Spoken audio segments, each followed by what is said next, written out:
তুমি বলো। বলি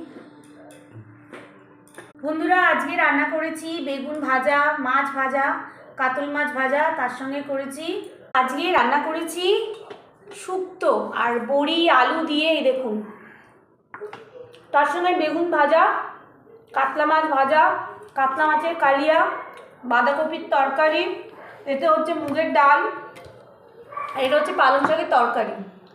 এই হয়েছে আজকে খাওয়া দাওয়া। আর খাওয়া দাওয়াটা শুরু করি। ভেজ ডাল করেছি,